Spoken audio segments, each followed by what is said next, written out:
Today we're going to focus on breakfast. Now this is one of the videos I have for my beginners. We're going to make eggs a few different ways, and we're also going to cook some bacon. And I'm going to show you the way I found that works the best for me to cook bacon. Now I like to put the bacon in when the pan is still cold. You're probably wondering, why did I start my bacon in a cold pan? That's a good question. The reason is, I want the fat to render slowly. It'll make the bacon end up being crispier when it's done. So that's why we do that. So I'm just gonna lay some pieces here. We don't want to overcrowd the pan, because if we do, our bacon isn't going to crisp up the way we like. So I'm just gonna do 4. Okay, now important step, always wash your hands when you touch raw meat, always. Is adding a few tablespoons of water to the pan, which I've already put 2 in. Here's a 3rd one. Just want to kind of cover the bottom of that pan, not completely, but just a bit. It seems to give the bacon a really nice texture. Now, if you buy bulk bacon like I did, you can actually bag it up in freezer-safe bags and freeze them. And you'll have bacon at your fingertips, which is really nice. Just get it out the night before, let it thaw in the refrigerator. Make sure you let it thaw in the refrigerator though. If you thaw meat on the counter, bacteria will start to grow, especially after about 2 hours. We do not want that. I'm gonna keep an eye on it. You can see there's a little bit of steam starting to rise from it. That's good, that's a good sign. And we're not gonna flip it until the other side has started to cook. We want to get nice browning and crisping. Plus this water is all going to evaporate. Now you'll see that our bacon is starting to look a little brown around the edges. The smell has intensified. I wish you could smell it. Now I'm going to give them a little flip. Now we have some browning. See that? We have some browning on this side. Looking really good. Now this side, as you can see, does not take as long, because the majority of the bacon's already been cooked. Now you could take it out at this point if you wanted to. If you like your bacon softer, it's been about 2 minutes since the first flip. We like ours crispier though, so I'm gonna let it go a little longer. You see also it's starting to shrink up in the pan. That's because we're rendering all of that fat out. All right, it is ready the way we like it, crispier. It took 4 minutes after the first flip. Now all I'm gonna do is remove the pieces and lay them as flat as I can onto my paper towel lined plate. And the paper towels are going to absorb some of that fat, so you don't get a bunch of oil and grease on your plate when you serve it. Some people like their eggs sunny side up. Some people like them over easy. Some people like them over hard, where the yolk is completely cooked. So I'm going to show you a couple of ways to fry eggs, and I'm even going to fry one in some bacon grease for you. So I start out, I'm going to melt a little butter in my pan on a medium heat. Just a little butter. I'm only cooking 1 egg. You can also use cooking spray. You could also use a little bit of oil. That's completely acceptable as well. You want it to be hot before you add your egg. Now I'm going to hit it with my favorite salt and pepper. Those are the best seasonings. Best seasonings. If you like your eggs hot, you can absolutely add a little cayenne or whatever you like to your eggs. You can even hit them with some hot sauce when you're all done. Now as you can see, the white is already starting to set a bit because that pan was already hotter. It's sizzling. I'm going to give it a little flip. It's not done yet. You can see the white is still that snotty runny white we don't want. I'm just going to flip it over. Again, it doesn't have to be pretty. We're going to eat it. We're not going to put it in a photo shoot.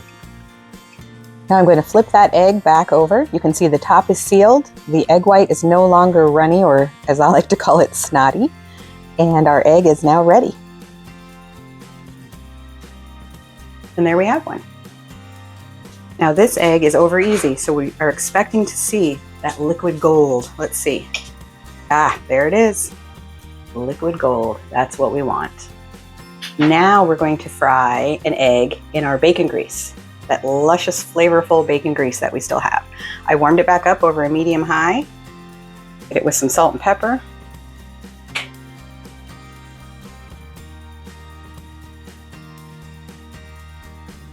Now while this egg is sizzling, there's something a little different about cooking with bacon grease that I do. You could flip it like we did in the pan with the butter. You could flip it. That's totally fine. But we are actually going to coat it with the bacon grease. Get some grease up there. Nothing extreme. You don't want to make a big mess. You certainly don't want to splatter yourself. See how that is covering the yolk? That's making it over easy. I'll do this one over hard so you can see what I mean by over hard. See our egg? Actually good right now for over easy. But we're going to let it go a little longer for over hard. See, now you see our egg yolk is kind of domed and it's firmer when I touch it now. And now we're going to cut this one open. And you see, no liquid gold. That yolk is cooked through. It's not going to spill everywhere. You're not going to be able to sop it up with your toast or your bagel. But a lot of people like them that way. So that's over hard. I'm going to show you how to make a simple 1-egg omelet. So you need a little bowl, my friend's salt and pepper, we love them, and 1 egg. I'm going to crack that egg into the bowl. I'm going to add a little salt and pepper. Again, this is to taste. If you like a lot, put a lot. If you like a little, put a little. You can use a tiny whisk. You can use a milk frother. A milk frother will scramble your eggs for you. Works perfectly. You just pulse it however much you need in your egg. But I love to do it the old-fashioned way with a fork. So here's what I'm going to do. I'm going to break that yolk up, and then I'm just going to whisk it with the fork. And you get a free arm workout. What could be better? Okay, now we've incorporated some air, which will help our eggs to be fluffier. Now we're going to move over to our buttered pan. Again, you can also use a little oil, and you can also use cooking spray. All right, that butter has melted. It's a little foamy, perfect. Just going to move it around the pan a bit.